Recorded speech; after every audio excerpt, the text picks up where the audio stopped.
whole top head was like gone. Her whole what was gone? Up here, so all gone. The whole top of her head? That's it. Please send an ambulance and the police. My mother is laying in the garage and there's a lot of blood and there's a blanket over her head.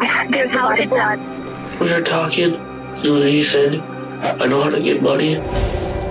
Imagine surprise visiting your great-grandma only to unalive her for pizza money. This is what 13-year-old Antonio Barbeau and Nathan Paape did in 2012. What Barbara Olson endured in her very last moments is unspeakable and deeply tragic.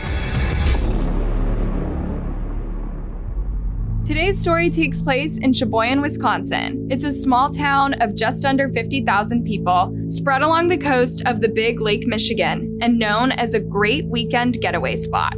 Places like Sheboygan are not used to high crime rates, let alone people disappearing. So when 78-year-old Barbara Olson didn't show up at her daughter Judy's house, Judy got worried. Barbara used to visit her daughter every single morning since she'd retired. But on Tuesday, September 18th, 2012, there was no sign from Barbara. And on Wednesday, she didn't contact Judy either. When Judy called Barbara, she didn't pick up. In the afternoon, Judy visited Barbara's home and lifted the garage door, attempting to enter the house via the garage. The first thing she noticed was that Barbara's car was gone. Then she took a few more steps and entered the house. A few minutes later, the emergency services received a very distressing call.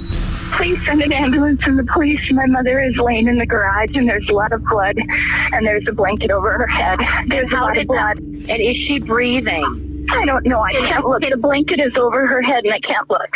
Perhaps it's for the best that Judy didn't look at her mother. Her head was wrapped in a plastic bag tied around her neck with a belt. It was crushed beyond recognition. Whoever had taken their life had done so in a frenzy. The weapons were identified as a hammer and a hatchet. When detectives started their investigation, they were expecting to find someone with an extensive criminal history. Perhaps Barbara had enemies, but Barbara had no enemies. She worked as a volunteer driver for elderly people in Sheboygan Falls. She was a peaceful person with lots of friends, and she loved gardening. Clearly, the elderly she drove through Sheboygan Falls every day wouldn't want her gone. Her house wasn't the type to attract break-ins either. Without a lot of hope or optimism, the detectives looked at Barbara's family when they discovered her great-grandson, 13-year-old Antonio Barbeau. And as soon as they scoured through local CCTV from September 18th, they saw multiple instances of Antonio and his bestie, Nate Paape. The detectives sought out the two boys at school, initially just to ask them about potential leads. But when they looked inside Antonio's locker, they discovered red-stained clothes and shoes. On September 19th, Nate was interviewed at home, and the following day, Antonio was brought over for questioning, but he was already in custody for a previous offense. There was a serious incident involving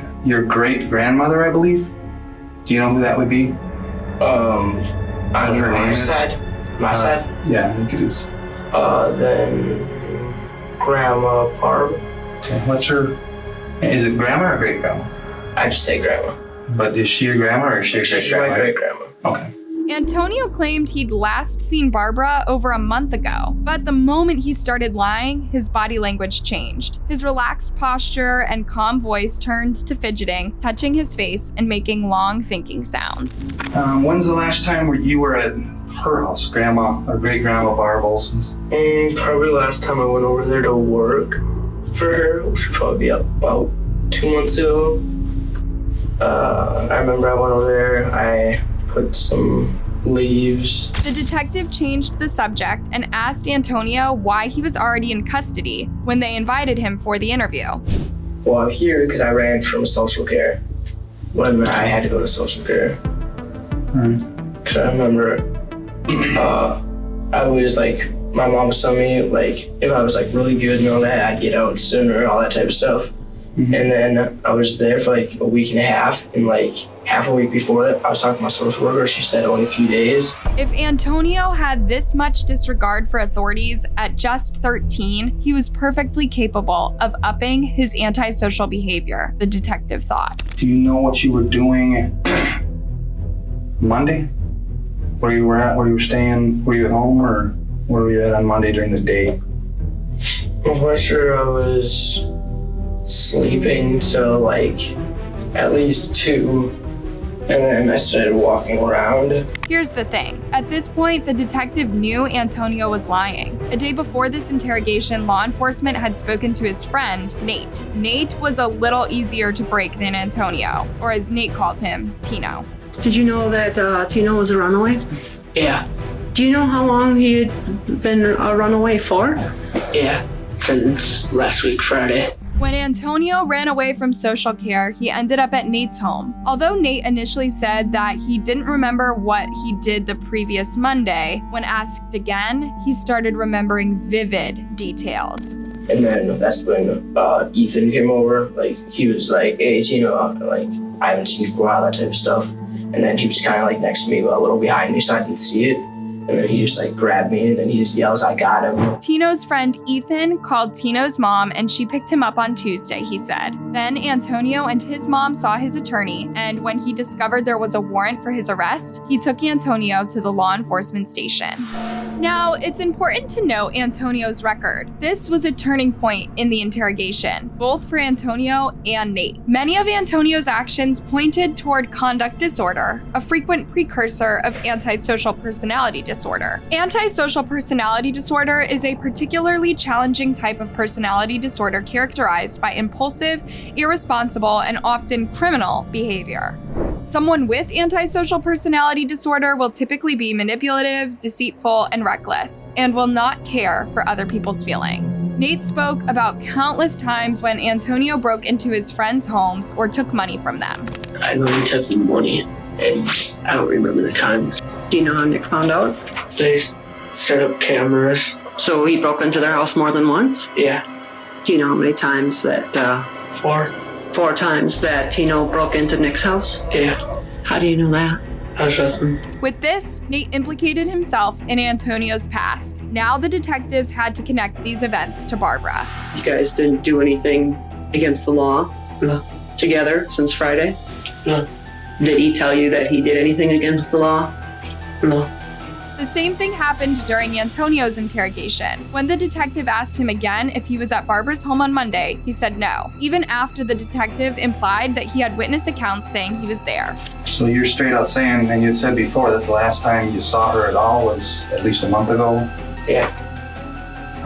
So you would straight out be saying that if anybody said that they specifically saw you at your great grandma Barb Olson's house anytime within the past 2-3 weeks or something, that they're lying. Yeah. Antonio was raised by a single mom on a low income. Statistically, kids in this position are more prone to financially motivated crimes. And since this detective knew about the multiple break-ins, he sensed that Barbara's death might have had something to do with money too. So he pivoted the conversation in that direction. So if you need something, if you need new clothes, if you want some soda, if you want something like that, does your mom give you the money, or how does that work, or you just don't get it, or what? Like, if it's not that much, my mom will usually get it. But otherwise, I really don't get stuff. Watch Antonio's reaction when he's confronted with reality. If I were to tell you that your great grandma Barb Olson was killed, would that surprise you? Yep, no reaction. Of course, this was no news to him, but if he wanted to look innocent, he could have shown some surprise. I take it you're not real close to her as far as hearing that news and just...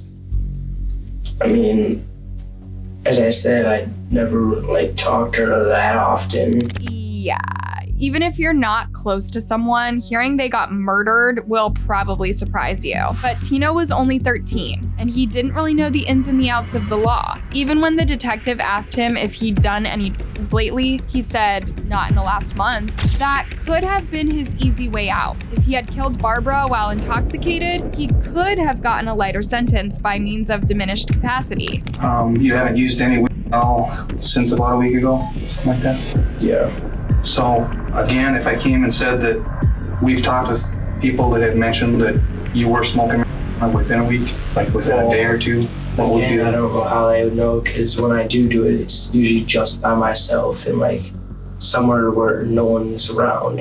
Antonio also painted himself guilty when he didn't ask any follow-up questions about Barbara. Any innocent person would want to know what happened, when, why, but Antonio knew why he was being interrogated, and he didn't know how to lie his way out of it. When he was asked about Theo's Pizza, he finally figured that authorities had CCTV footage of him and Nate that day. I've been there just like, I think 2 days ago. Maybe 3. So, how did you guys get to Theo's Pizza? It's not that far of a walk. So you just walked? Yeah, it's not that far. About how far? Probably about a 30-minute walk. And who paid for that? Butcher Nate's, we had $20. And where did you get that, do you know? I remember we found that on the floor at his house. That day or when? I think so. Well, it doesn't sound like you have a whole lot of money, so if you found a $20 bill, it should stick out, right? Yeah. Finally, the detective confronted Antonio with the truth. They had enough evidence to convict him already. It would have been easier for him to tell the truth and show remorse. That was his only chance at a lighter sentence. And we've had the state crime lab in, we have a lot of evidence. You know, it's a video world nowadays. We have video evidence. We have a lot of stuff, okay? And I'll tell you right now, you're not telling me the truth. Most of the evidence came from Nate himself. As the detective got closer and closer to the Barbara incident, she could see that Nate wanted to tell the truth but was too afraid of getting into trouble. That and his mom was watching. Throughout the whole interrogation, Nate's mom, Bobby, was in the same room with them, but she didn't intervene at all. However, Nate could feel her watching and he felt extra intimidated by that. So when the detective urged Nate to protect himself and not get arrested for a stupid thing that his friend did, he asked for a piece of paper. He was going to write his confession instead of saying it out loud in front of his mom. As soon as the officer read it, she understood Nate now had to be arrested. I can understand with what you wrote down. You're very scared. Yeah. As soon as he was read his Miranda rights, Nate broke down into tears. His mom was just a few feet away. Realizing that you have these rights, are you now willing to answer questions or make a statement? Yeah. I know you wrote that down, and maybe you wrote it down because you didn't want her to hear that. Is that why you wrote that down? Okay. Nate cried even harder when the detective mentioned his mother. This showed that he felt remorse and he saw himself as a disappointment to his mom. But after he was done crying, he happily told the cop the whole story, almost as if he was eager to finally get this off his chest. We were talking, and then he said, I know how to get money. And he said to kill his grandma. But I thought he was just joking around with me. Okay. And then I asked my mom to take us to Sheboygan Falls.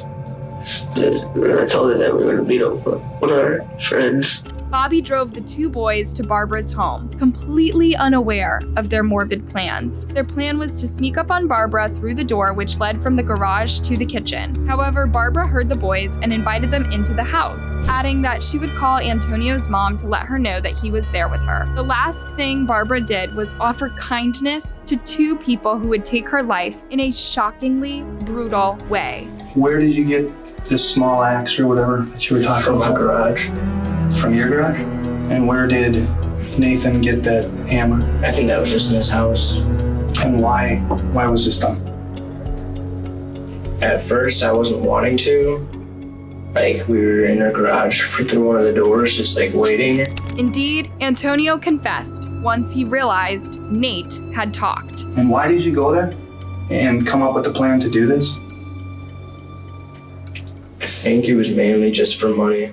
It's deeply disturbing to hear a 13-year-old talk in such a chill, mundane way about this. What's even sadder is the sum Tino and Nate got away with, $155. Is this what Barbara's life was worth? As you'd expect from two young teens with this type of personality, Antonio and Nate pointed their finger at the other one, saying they only struck once or twice, but the other one was in a frenzy. However, the coroner's report stated that there was about an equal number of prints made by each weapon. In January 2013, both boys were tried as adults. Tino entered a plea of not guilty by mental disease or defect. 2 weeks later, Nate also pled not guilty. In June 2013, it was time for Nate's trial, and Antonio testified against him. Olsen's great-grandson Antonio Barbeau and Barbeau's friend Nathan Paape. Barbeau pleaded no contest to first-degree homicide and took the witness stand today against his friend. As WISN 12 News' Marianne Lyle shows us, Barbeau says the violent attack was all for money. Nate was sentenced to life in prison with the possibility of parole on his 45th birthday. A slightly lighter sentence for the boy who didn't come up with the plan. Antonio will be 50 when he gets his first chance at parole. For some people, even this sentence wasn't tough enough. He was the boy who once smiled in Barbara's arms for a family photo. Hey, thanks for watching. Leave a comment and don't forget to like and subscribe.